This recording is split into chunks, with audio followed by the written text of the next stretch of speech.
Welcome my students and friends. It's your own YouTube channel Ekagrota Classes. Myself Chiranjit Bera. দেখো তোমরা যারা West Bengal বোর্ডের আন্ডারে class 11 এ পড়ছো তাদের কিন্তু 13 তারিখ থেকে 13 সেপ্টেম্বর থেকে এক্সাম স্টার্ট হয়ে যাচ্ছে। প্রথম এক্সাম তোমাদের বাংলা আছে, পরবর্তীতে ইংলিশ, বাকি তারপরে যেটা স্ট্রিমের সাবজেক্টে ঢুকে যাবে। তো দেখো আমি যে কমার্স পড়াই, তো কমার্সের অ্যাকাউন্টেন্সি, কস্ট ট্যাক্স আর বিজনেস স্টাডিজের কিছু ইম্পর্টেন্ট কোয়েশ্চেন নিয়ে উইথ সলিউশন তোমাদের কাছে চলে এসেছি। শুধুমাত্র দেখো এই সেমিস্টার 1-এ তোমার যেটা আছে তোমরা খুব ভালো করে জানো যে 40টা এমসিকিউ পড়বে, সেই 40টা এমসিকিউ তোমাদের অ্যাটেন্ড করে আসতে হবে। প্রত্যেকটা এমসিকিউ 1 নম্বর করে থাকবে এবং ওএমআর সিটে তোমাদের কিন্তু অ্যান্সারগুলো করতে হবে। তো যাই হোক, সেই সমস্ত কিছু তোমরা জেনে গেছো আগে থেকেই। ডাইরেক্ট টপিকে ঢুকে যাই, তোমাদের আর বেশি দেরি করাবো না।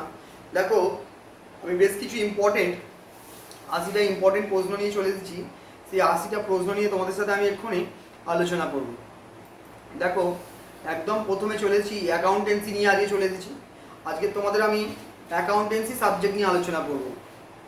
তো অ্যাকাউন্টেন্সির যে ইম্পর্টেন্ট 80টা প্রশ্ন রয়েছে, সেই 80টা প্রশ্ন তোমরা ভালো করে একটু দেখে নিও। এখান থেকে আমি তোমাদের দিয়ে দিচ্ছি। অ্যাকাউন্টেন্সি নিয়ে আলোচনা করব। দেখো একদম প্রথম প্রশ্ন, দেখো হিসাব নিকাশের কাজ আরম্ভ হয়। হিসাব নিকাশের কাজ কখন আরম্ভ হয়? দেখো 4টে অপশান দেওয়া আছে। অপশানটা ডি হবে, হিসাব রক্ষণের পর। পরবর্তী দেখো নিচের বিষয়গুলির ঘটনার ক্রম অনুযায়ী সাজাও। ঘটনার ক্রম অনুযায়ী সাজাও মানে পরপর ঘটনাগুলো সাজাতে হবে, অর্থাৎ 1, 2, 3, 4 করে সমস্ত ঘটনাগুলো তোমাকে সাজাতে হবে। এখানে দেখো কি আছে, দেখো এখানে হচ্ছে সব থেকে প্রথমে হবে তোমার হচ্ছে শ্রেণীবদ্ধকরণ, তারপরে হবে তোমার বিশ্লেষণ ও তথ্য ব্যবহারের জ্ঞাতকরণ, তারপরে হচ্ছে তোমার এখানে সব থেকে প্রথমে হবে তোমার আর্থিক লেনদেন লিপিবদ্ধকরণ, অর্থাৎ 4 নম্বরটা প্রথম হবে, উত্তর হবে অপশান বি। 4 নম্বরটা প্রথম হবে আর্থিক লেনদেন লিপিবদ্ধকরণ, তারপরে হবে তোমার 2 নম্বরটা শ্রেণীবদ্ধকরণ, তাদের এক জায়গায় করতে হবে, ভাগাভাগি করতে হবে। তারপরে দেখো বিশ্লেষণ হয়, তারপরে হচ্ছে তোমার সংক্ষেপণ, আর সব শেষে বিশ্লেষণ ও তথ্য ব্যবহারকারীদের জ্ঞাতকরণ। এটা অপশান বি হলো। আচ্ছা সুনাম কি? সুনাম কি? সুনাম হলো একটা অদৃশ্য স্থায়ী সম্পত্তি। 4টে করে অপশান তোমাদের থাকবে, তো তোমরা সঠিক অপশানটা দাগ দেবে শুধু। পরীক্ষা খুবই ভালো হতে চলেছে তোমাদের। পরবর্তী প্রশ্ন, বিবৃতি আর কারণ দিয়েছে। কোনো ঘটনা অর্থের অঙ্কে যদি পরিমাপযোগ্য হয় তাকে লেনদেন বলে পরিগণিত করা হয়। এটা ঠিক কথা, এটা অবশ্যই ঠিক। পরে কারণটা দেখো, প্রতিটি লেনদেনে 2টো পক্ষ থাকায় 2টি হিসাব খাতে লিপিবদ্ধ হয়, এটাও ঠিক। তাহলে এখানে উত্তর কোনটা হবে? দেখো এ এবং আর উভয় সঠিক, অপশান এ। পরবর্তী দেখো, তোমরা কিন্তু ভালো করে ভিডিওটা দেখবে, এর মধ্যে থেকে অনেক প্রশ্ন তোমাদের যে স্কুলেই পড়ো পরীক্ষায় পড়বে। GEEP গ্যাপ, গ্যাপের পুরো কথা কি? Generally accepted accounting principal. Generally accepted accounting principal হচ্ছে গ্যাপের পুরো কথা। এইটা অত্যন্ত ইম্পর্টেন্ট প্রশ্ন।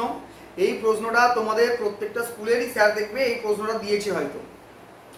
পরবর্তী দেখো স্তম্ভ 1, স্তম্ভ 2, আমরা দুদিকে স্তম্ভ মেলাবো, এই ধরনের প্রশ্ন তোমাদের পরীক্ষায় থাকবে এবং সঠিক বিকল্পটা নির্বাচন করব। দেখো রেভিনিউ স্বীকৃতির নীতি এ, এটা কোনটা হবে? এটা আদায়করণের ধারণার সাথে যায়, মানে এ হবে 2, এ আমি 2 লিখি। এরপর দেখো চলমান প্রতিষ্ঠানের ধারণা বি, ধারাবাহিকতার মতবাদ, এটা 1 নম্বর। রক্ষণশীলতার নীতি, রক্ষণশীলতার নীতি তোমরা কিভাবে জানবে এটা কোনটা হবে? দেখো রক্ষণশীলতার নীতি সেটা হচ্ছে বিচক্ষণতার, যেটা রয়েছে বিচক্ষণতার নীতির সাথে যাবে, এটা 4। পরবর্তী দেখো অতীত ব্যয় নীতি, সেটা হচ্ছে পরিব্যয় ধারণা, 3 নম্বর। দেখো তার মানে তোমাদের উত্তর কি হলো? A2, এটা উত্তর হচ্ছে অপশান সি। এক হারা দাখিলা পদ্ধতি হলো একটা অপূর্ণাঙ্গ অবৈজ্ঞানিক। দ্রুতবড় দাখিলার পদ্ধতির প্রবর্তন কে করে? এটা তোমরা অ্যাকাউন্টেন্সি একদম প্রথম দিনেই পড়েছো, লুকা প্যাসিওলি। পরবর্তী প্রশ্ন দেখো, পরবর্তী প্রশ্নের দিকে যাব আমরা। বলেছে বিবৃতিগুলি সত্য মিথ্যা বিচার করো। ক্ষুদ্র ব্যবসায়িক প্রতিষ্ঠানে কেবল নগদ ভিত্তিক হিসাব নিকাশের ব্যবহারকারী হয়। এটা ঠিক আছে, প্রত্যেকটা কোনটা সত্য কোনটা মিথ্যে বলতে হবে, এটা ট্রু। পরবর্তীটা দেখো, নগদ ভিত্তিক হিসাব না কেবল নগদ লেনদেনগুলো, সে তো অবশ্যই নাম দেখেই বুঝতে পারছো ট্রু। অব্যবসায়িক প্রতিষ্ঠানে কেবল প্রাপ্য পদেও হিসাব নিকাশ ব্যবহার, এটা ফলস, মিথ্যা, সি ফলস। লাস্ট, প্রাপ্য পদেও হিসাব নিকাশ কেবল অনগদ লেনদেনের ক্ষেত্রে বিবেচনা করা হয়, এটাও ফলস। অর্থাৎ আমাদের অ্যান্সার হলো সত্য সত্য, মিথ্যা মিথ্যা। আমরা অপশান সি কে অ্যান্সার করব। ভারতের হিসাব নিকাশের মান কে প্রকাশ করে, তোমরা সবাই জানো, institute of chartered accountants of India, short form ICAI, option B. ভারতীয় স্টক এক্সচেঞ্জের তালিকাভুক্ত কোম্পানির নিট সম্পত্তি ড্যাশ টাকা বা তার বেশি হলে ইন্ডিয়ান অ্যাকাউন্টিং স্ট্যান্ডার্ড প্রযোজ্য হয় 250 কোটি। অন্তরাজ্য অর্থাৎ ইন্ট্রা, এই ইন্ট্রা আর ইন্ট্রা গোলাবে না। ইন্ট্রা মানে হচ্ছে একই রাজ্যের মধ্যে, অন্তরাজ্য লেনদেনের ক্ষেত্রে কোন প্রকারের জিএসটি, আর একই রাজ্যের মধ্যে হলে সিজিএসটি, এসজিএসটি, অপশান ডি।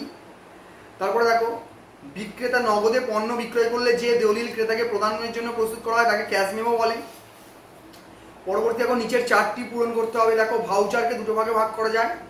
একটা তোমাকে দিয়ে দিয়েছে স্থানান্তর ভাউচার, এইখানটা কি হবে সেই ড্যাশটা ফিল আপ করতে হবে। নগদ ভাউচার, ধারে পণ্য কেনা মানে পণ্য কিনলে তোমার একটা অ্যাসেটস বৃদ্ধি পাচ্ছে, সম্পত্তি বৃদ্ধি, সাথে সাথে তোমার একটা দায়ও বৃদ্ধি পাচ্ছে, কারণ ধারে কিনছো, সম্পত্তি বৃদ্ধি, দায় বৃদ্ধি, উত্তর অপশান সি। পাওনাদারকে টাকা প্রদান করা হলে ড্যাশ আর হ্রাস এবং ড্যাশ হ্রাস বিকল্প থেকে শূন্য বিকল্প এবার পূরণ করতে হবে। পাওনাদারকে টাকা প্রদান করলে কী কী কমে যায়, দেখো, প্রথম তোমার সম্পত্তি কমবে কারণ টাকা দিচ্ছ, পরবর্তী তোমার দায়ও কমবে কারণ ক্রেডিটর্সকে টাকা মিটিয়ে দিচ্ছ, সম্পত্তি ও দায় বা দেনা, অপশান বি। সুবর্ণ নিয়ম মানে কি জানো, বাংলায় থেকে কনফিউজ হওয়ার জায়গা নেই, গোল্ডেন রুল। গোল্ডেন অনুযায়ী ব্যাংকে কোন অ্যাকাউন্ট বলবো আমরা, পার্সোনাল অ্যাকাউন্ট, ব্যক্তি হিসাব খাত। শূন্যস্থান পূরণের সঠিক বিকল্পটি বিচার করো। দেখো এখানে ধারে আসবাবপত্র যদি কিনে আনা হয় এক্ষেত্রে কাকে ডেবিট করবে, দেখো, ধারে আসবাবপত্র মিনস ফার্নিচার, ফার্নিচারকে ডেবিট, ধারে আসবাবপত্র ক্রয় করলে ড্যাশকে ডেবিট এবং ড্যাশকে ক্রেডিট করা হবে, এখানে ফার্নিচার ডেবিট আর ক্রেডিটর্স ক্রেডিট হবে, অপশান সি হবে। এই অপশানটা ভুল করা আছে, বি করা আছে, কিন্তু তোমরা অপশান সি দেখাবে।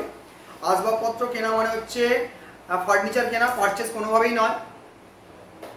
পরবর্তী দেখো 19 নম্বর, নিচের তথ্যগুলি সত্য না মিথ্যা তা বিকল্প থেকে নির্বাচন করো। সম্পত্তি বৃদ্ধি পেলে সম্পত্তির হিসাব খাত ক্রেডিট হয় না, অবশ্যই এটা ফুল, ফলস, মিথ্যা। রেভিনিউ হ্রাস পেলে রেভিনিউ হিসাব ক্রেডিট করা হয়, মিথ্যা। রেভিনিউ বৃদ্ধি পেলে ক্রেডিট করা হয়, দায় বৃদ্ধি পেলে দায় হিসাব ক্রেডিট করা হয়, দায় বৃদ্ধি পেলে দায় হিসাব ক্রেডিট করা, হ্যাঁ ঠিক, ট্রু। খরচ হ্রাস পেলে খরচ হিসাব ক্রেডিট করা হয়, ট্রু। মিথ্যা মিথ্যা, সত্য সত্য, দেখো option D.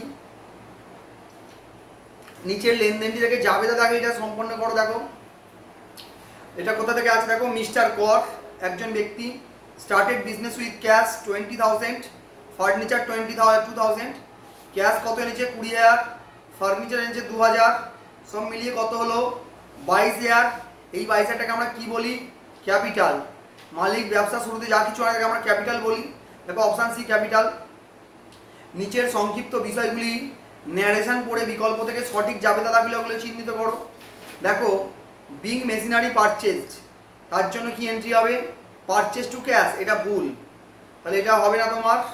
Wages, being wages paid to Binay, wages account debit to cash, Binay এখানে থার্ড পার্সন, ও হবে না, পার্সোনাল অ্যাকাউন্ট হয় না, কারণ যখন তিনটে অ্যাকাউন্ট চলে আসে পার্সোনাল অ্যাকাউন্ট বাদ চলে যায়। ওয়েজেস পেড ইন ক্যাশ মানে ওয়েজেস দেওয়া হচ্ছে, wages account debit to cash. Furniture being furniture depreciate না, এটা ভুল আছে, ডেপ্রিসিয়েশন ডেবিট হওয়ার কথা ছিল। Return being goods return by Bijan, এখানে return inward debit to Bijan, by Bijan বলছে মানে বিজন রিটার্ন করছে আমাদেরকে, তাই রিটার্ন ইনওয়ার্ড ডেবিট, এটা ঠিক আছে। তাহলে 2 আর 4 ঠিক, অপশান খুঁজে নাও, অপশান ডি হবে। পরবর্তী দেখো, বিনামূল্যে পণ্য বিতরণ করা হলে কোন হিসাব খাতকে ক্রেডিট করা হয়, যখনই পণ্য বিতরণ করা হবে পণ্য মালিক তুলে নেবে, এটাকে আমরা সবসময় পারচেস বা ক্রয়ের হিসাবে ক্রেডিট করব। মনে রাখবে, সম্পত্তি ধারে ক্রয় করা হলে ড্যাশ বইয়ে লেখা হয়, সম্পত্তি ধারে কিনলে সেটা তোমার প্রকৃত জাবেদা বা জার্নাল প্রপারে লেখা হয়। বিক্রয় বইয়ে যে লেনদেনটি লেখা হবে সেটা কোনটা, নগদে 3,000 টাকার পুরনো আসবাবপত্র বিক্রয়, এটা হবে না। আচ্ছা দেখো, ধারে 3,000 টাকার পণ্য বিক্রয়, এটা হবে না, বিক্রয় বইলে তখনই লিখবে ধারে 3,000 টাকার, ধারে 3,000 টাকা যদি হয় তখনই, কারণ যদি নগদে হয় সেটা ক্যাশ বুকে লেখা হয়, তাহলে ধারে, অপশান ডি। 25 দেখো, এটা তোমাদের কোনখান থেকে দিয়েছে দেখতেই বুঝতে পারছো, এটা তোমাদের ডে বুকের অঙ্ক।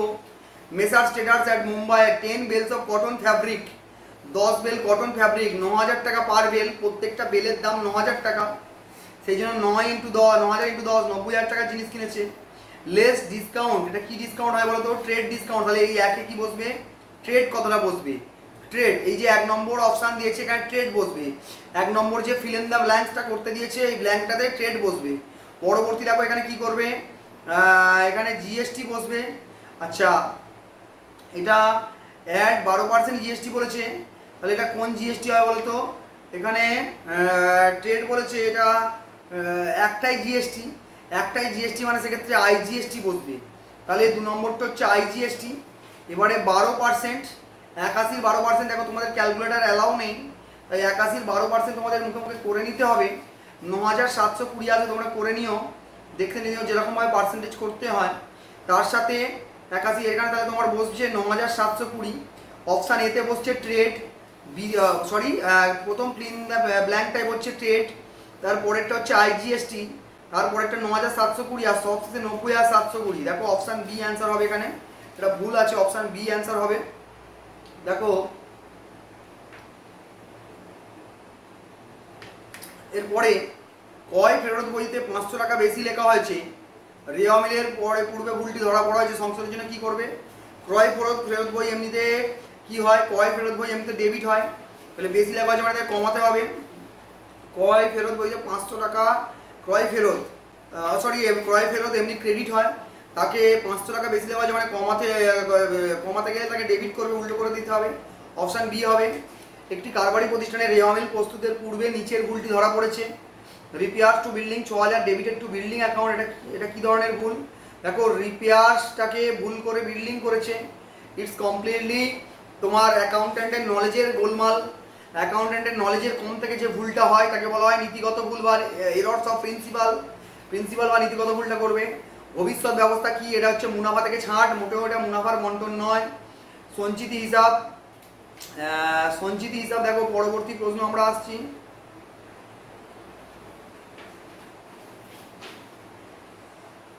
সঞ্চিত হিসাব যেখানে ডেবিট করা হয় সেটা হচ্ছে profit and loss appropriation account. কোন ধরনের সঞ্চিতি থেকে লভ্যাংশ বন্টন করা যায় না? মূলধন জাতীয় সঞ্চিতি থেকে। আবার চলেছে বিবৃতি কারণ, দেখো ভবিষ্যৎ ব্যবস্থা হলো লাভের ওপর ধার্য বিষয়, সঠিক। ভবিষ্যৎ ব্যবস্থা থেকে লাভ ক্ষতি বন্টন হিসাব ডেবিট দিকে দিয়ে দেখানো হয় না, এটা ভুল। অপশান সি অ্যান্সার হবে। নিচের চারটি পূরণ করে দেখো। মুনাফা জাতীয় সঞ্চিতিকে কটা ভাগে ভাগ করা যায়? সাধারণ সঞ্চিতি, নির্দিষ্ট সঞ্চিতি, আর এটা হবে গুপ্ত সঞ্চিতি। নিচের বিবৃতিগুলি সত্য না মিথ্যা বিকল্প থেকে বিবেচনা করো। মুনাফা হোক বা না হোক ভবিষ্যৎ ব্যবস্থা সৃষ্টি করা বাধ্যতামূলক, সত্য। তারপরে দেখো নির্দিষ্ট, এখানে ট্রু।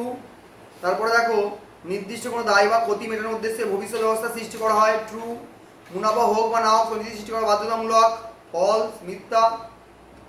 মুনাফা হলে তবেই সঞ্চিতি করা যাবে। জ্ঞাত দায় বা ক্ষতি মেটানোর উদ্দেশ্যে সঞ্চিতি সৃষ্টি করা হয়, অজ্ঞাত দায়ের জন্য করা হয়, এটা ফলস। সত্য সত্য মিথ্যা মিথ্যা, অপশান এ। দেখো এরপরে মেয়াদ পূর্তি মানে বিলের অঙ্ক। মেয়াদ পূর্তিতে হুন্ডির উল্লেখিত অর্থ পরিশোধন করেন কে? হুন্ডি গ্রাহক। একটি 50,000 টাকার বাণিজ্যিক হুন্ডি 10/5/2023 তারিখে বার্ষিক 12% হারে স্টেট ব্যাংকে ভাঙানো হলো। হুন্ডিটি 7/4/23 তারিখে কাটা হয়েছিল। হুন্ডিটির মেয়াদ পূর্তির দিন ছিল 10/7/23। বাট্টার পরিমাণ, বাট্টা মানে কি? এখানে ডিসকাউন্ট। দেখো প্রথমে দেখো বিলটা লিখেছে কবে? 10/5। কত মাসের বিল? দেখো এখানে, সরি বিলটা দেখো এখানে, ও বিলটা এখানে ডিসকাউন্ট করা হয়েছে 5-এ। আর বিলটা কবেকার বিল? 7/4 এপ্রিলের বিল। মেতে গিয়ে 1 মাস পরে ডিসকাউন্ট করিয়ে ফেলেছে। আর ওর 7-এ মানে 2 মাস আগে এটা ডিসকাউন্ট করে নিয়েছে। দেখো 7-এ টাকা পাওয়ার কথা ছিল, কবে পাচ্ছে? 5-এ, মানে জুলাইতে পাওয়ার কথা ছিল মেতে। জুন মাসের ডিসকাউন্ট ক্যালকুলেট করতে হবে, কীভাবে করবে? দেখো 50,000 ইন্টু 12% মানে 12/100 ইন্টু কত বাই 12 হবে? 2/12। দেখো এটা একদম সহজ। তোমরা প্রথমেই 50,000 ডাইরেক্ট 2% করে দেবে, কারণ 12 ক্যান্সেল। 50,000 2% মানে এই শূন্য দুটো কেটে গেল। দেখো 500 ইন্টু 2 1000 টাকা, 1000 টাকা অ্যান্সার হবে, ঠিক আছে। এরপর দেখো mister A due 3 months bill on mister B for 60,000 on 3rd December 2023 and received acceptance on the same date. ওই ডেটেই বিল পেয়েছে। On 3rd January 2024 mister A discounted the bill with his bank card, ব্যাঙ্কে গিয়ে ডিসকাউন্টও করে নিয়েছে। On the due date the bill was dishonoured. দেখো এটা ভালো করে বুঝবে। প্রথমে বিলটা পেয়েছিল, বিল সব পাওয়ার সময় কি এন্ট্রি হয়েছিল দেখো, বিল রিসিভেবল অ্যাকাউন্ট ডেবিট, বিল রিসিভেবল ডেবিট। টু কার থেকে বিল পেয়েছিল দেখো, টু কার থেকে বিল পেয়েছিল, বি এর থেকে, টু বি অ্যাকাউন্ট। পরবর্তীতে দেখো, পরবর্তীতে ওই বিলটা নিয়ে গিয়ে কী করেছে, ব্যাংকে ডিসকাউন্ট করিয়েছে। আমি ডিসকাউন্টের এন্ট্রি করছি না, কিন্তু ব্যাংক থেকে টাকা পায়, ব্যাংকে যাওয়া মানে ব্যাংক ডেবিট হবে। টু বিল, তাহলে দেখো বিল একবার ডেবিট হয়েছে আর বিল একবার ক্রেডিট হয়েছে, ক্যান্সেল হয়ে গেল। আলটিমেটলি এন্ট্রিটা কি দাঁড়িয়ে আছে, bank account debit to B.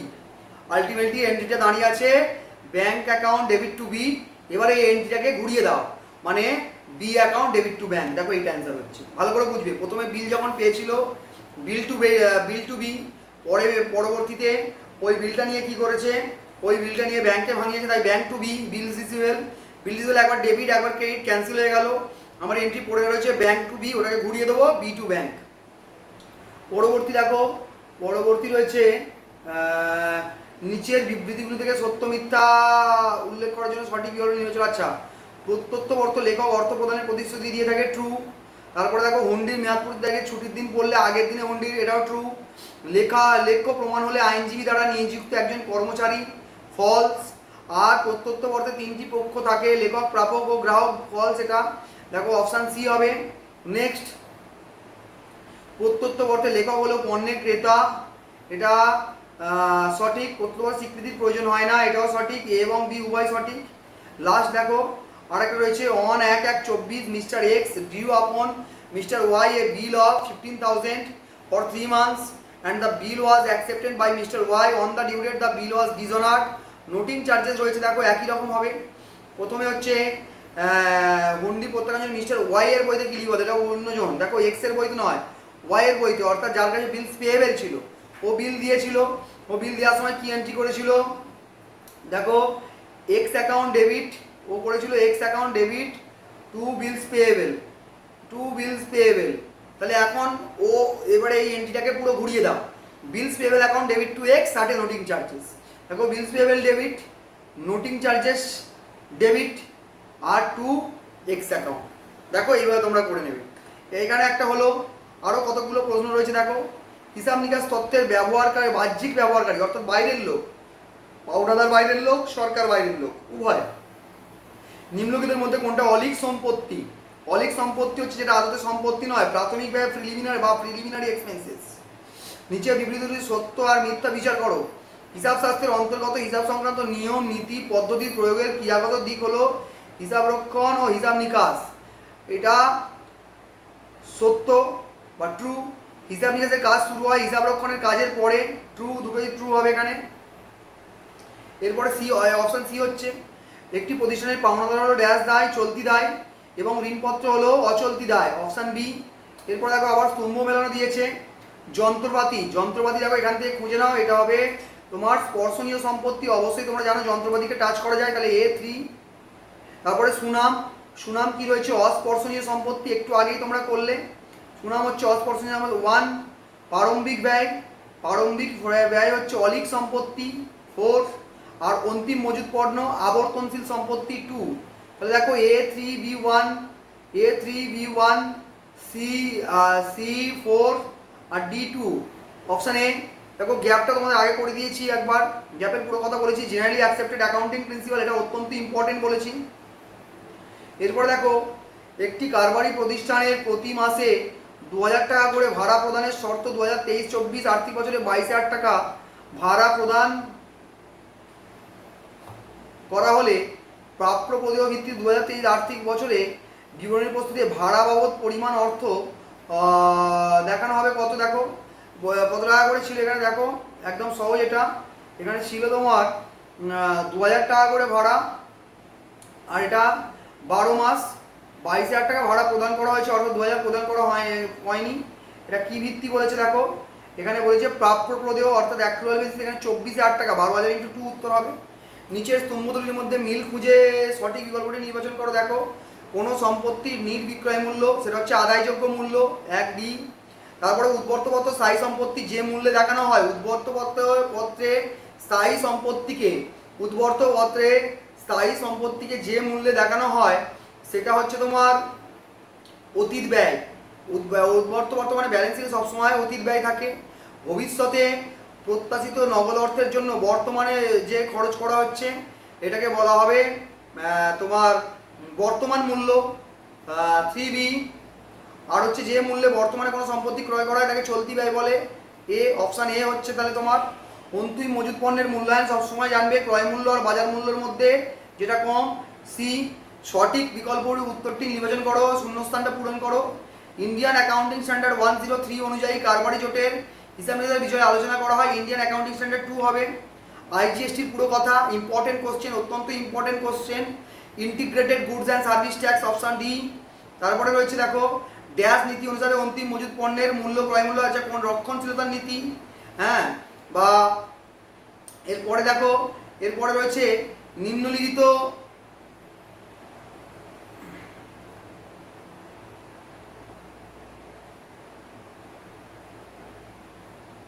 নিম্নলিখিতের মধ্যে কোনটি উৎস দলিল চালান।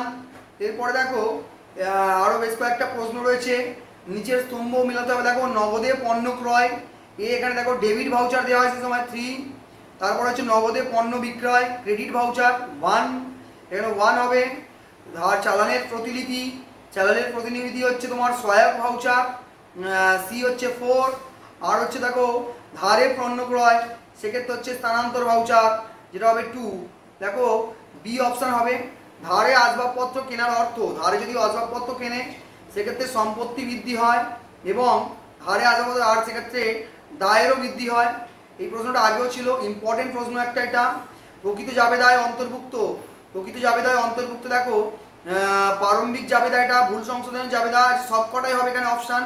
তারপরে দেখো স্থানান্তর দাখিলা কোন প্রাথমিক বইয়ে লেখা হয়, প্রকৃত জাবেদা।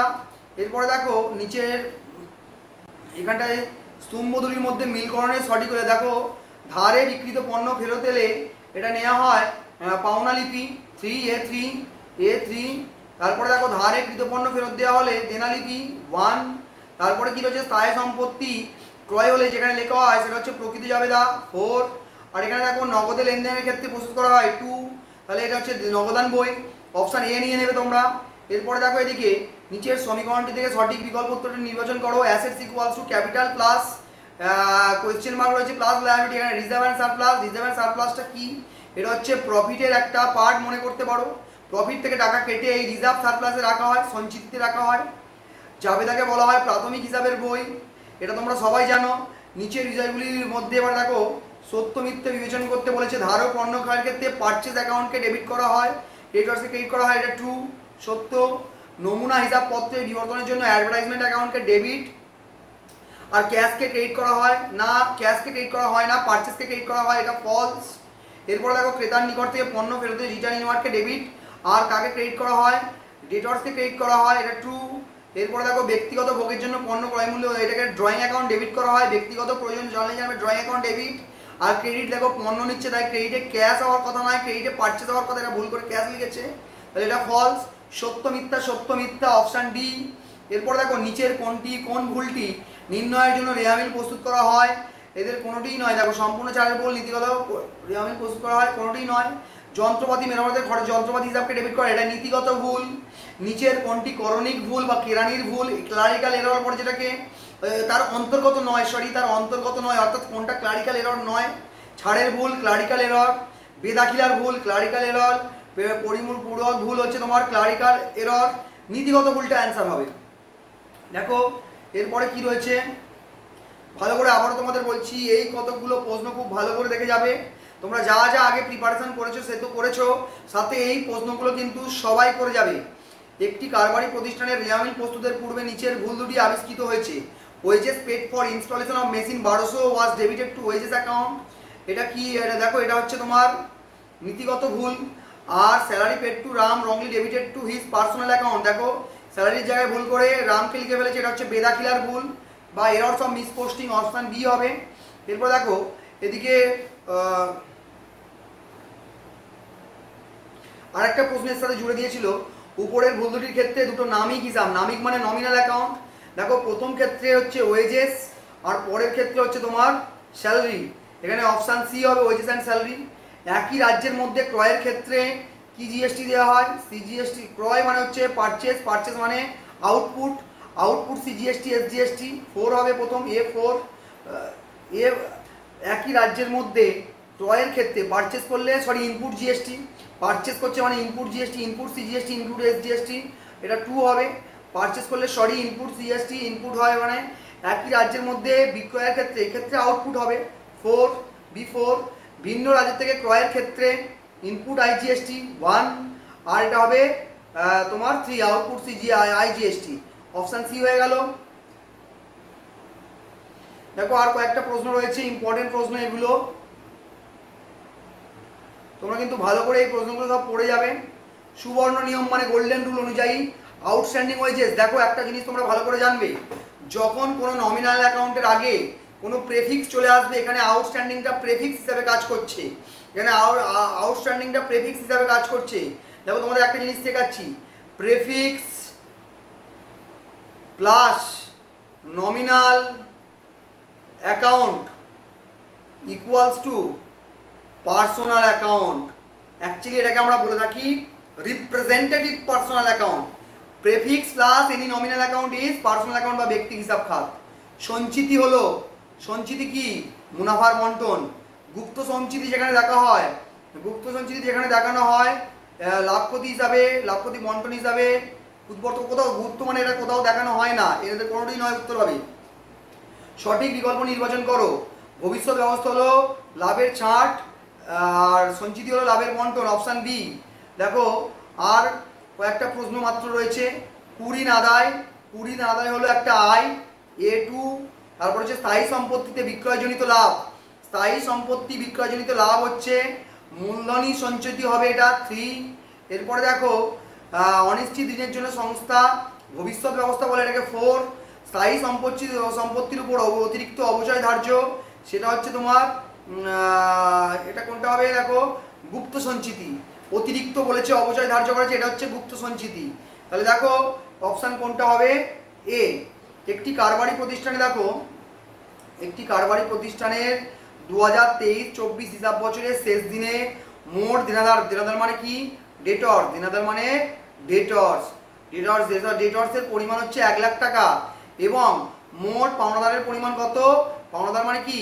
পাওনাদার মানে হচ্ছে ক্রেডিটর্স, সেটা হচ্ছে তোমার 60,000 টাকা। প্রতিষ্ঠানের দেনাদারের উপর অনিশ্চিত ঋণের জন্য 5% সংস্থান করে, এবং দেনাদারের উপর পাওনাদারের উপর জন্য 2% সংস্থান করে থাকে। তাহলে এগুলো কত হবে? দেখো দেনাদারের উপর অনিশ্চিত ঋণ এবং বাট্টার জন্য, দেখো দেনাদারের উপরে ডাইরেক্ট তোমরা 1 লাখের উপরে 5% করো, 5,000, একটা উত্তর পেলে। এর সাথে দেখো আর একটা কি বলেছিল, পাওনাদারের উপরে 60,000-এর, এখানে কি বলেছে? দেনাদারের উপর অনিশ্চিত ঋণ এবং বাট্টা, আচ্ছা বাট্টা কত পার্সেন্ট বলেছে? দেখো 2%। তাহলে 1 লাখ থেকে তোমরা এই 5,000টা বাদ দিয়ে দাও, 1 লাখ থেকে এই 5,000টা বাদ দিয়ে দাও। তাহলে এটা কী করে করবে? প্রথমে 1 লাখ ইন্টু 5% করলে 5,000, সেই 1 লাখ থেকে 5,000 বাদ দিলে মানে 95,000-এর উপর আবার 2% করলে 1900। এবার দেখো পাওনাদারের উপরে যখন বলেছি একদম সহজ, 60,000-এর উপরে এই 2% 1,200 টাকা উত্তর হবে। দেখো এখানে প্রত্যত্ত বর্তের পরবর্তী প্রশ্ন হচ্ছে, প্রত্যত্ত বর্ত তৈরি করেন কে? ক্রেতা। একটি 1 লাখ টাকার বাণিজ্যিক হুন্ডি 10/2 তারিখে মানে ফেব্রুয়ারি মাসের 10 তারিখে বার্ষিক 12% হারে ব্যাংকে ভাঙানো হলো। হুন্ডি কাটা হয়েছিল 7 জানুয়ারিতে, দেখো 1 মাস পরেই করে নিয়েছে, ডিসকাউন্ট করিয়ে নিয়েছে, তাহলে 2 মাস আগে ওটা ডিসকাউন্ট করেছে। তাহলে এখানে কীভাবে করবে? দেখো আগের অঙ্ক শিখিয়েছিলাম তোমাদের, 1 লাখের ওপরে ডাইরেক্ট কত পার্সেন্ট করবে বলো তো? 1 লাখের ওপরে হচ্ছে 12%, আর হচ্ছে 12 আর 2/12, ডাইরেক্ট তোমরা 1 লাখের উপরে 2% করে দাও, অ্যান্সার চলে আসবে 2,000 টাকা। নিচের বিবরণী দুটি সত্য মিথ্যা যাচাই করো। দেখো কোনটা কোনটা সত্য হবে। দেখো হুন্ডি প্রত্যাহারের নিগ্রহ খরচের দায় বহন করে হুন্ডি লেখক, ফলস। মেয়াদ পূর্তিতে একটি হুন্ডি পরিশোধ করে হুন্ডি গ্রাহক, এটা ঠিক আছে। সঠিক বিকল্পটি নির্বাচন করো, শূন্যস্থান পূরণ করো। দেখো কোনো বাণিজ্যিক হুন্ডি লেখেন পাওনাদার এবং কোনো প্রতিশ্রুতিবদ্ধ অর্থ প্রদান করেন প্রস্তুতকারী। এরপরে দেখো আর দুটো প্রশ্ন রয়েছে। হস্তান্তরযোগ্য দলিল আইন A2 ধারা 5, এটা 2 হবে। দেখো রিয়াতি দিবস সবসময় 3 দিন, B4। প্রদেশ বিল নয়, এটা প্রদেয় বিল হবে, এখানে অন্তস্থ হবে। প্রদেয় বিল একটা দায় 1, আর বাণিজ্যিক হুন্ডি দুটো পক্ষ থাকে, এটা হচ্ছে তোমার D3, অপশান ডি হচ্ছে।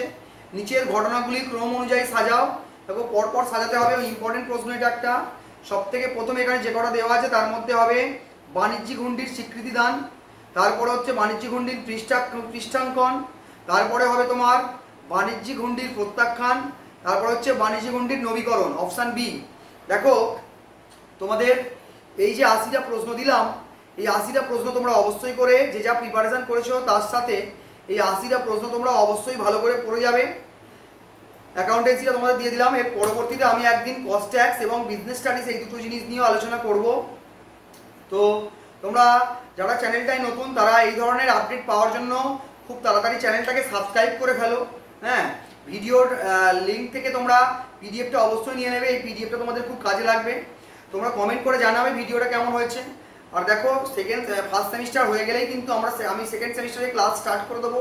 তোমরা যারা অনলাইন, অফলাইন এবং ব্লেন্ডেড মোড, 3 রকম মোড রয়েছে আমাদের কাছে, লাইভ ক্লাস বা অনলাইন ক্লাস যে কোনো বা রেকর্ডেড ক্লাস যে কোনো একটা নিতে পারো। তোমরা আমাদের সাথে কন্ট্যাক্ট করো, দেখো নিচে দেওয়া নম্বরে যোগাযোগ করবে। তো পরবর্তী ভিডিওর জন্য ওয়েট করো। আশা করি তোমাদের পরীক্ষা সব খুব ভালো যাবে। All the best. পরবর্তী ভিডিওর জন্য ওয়েট করো। Good bye.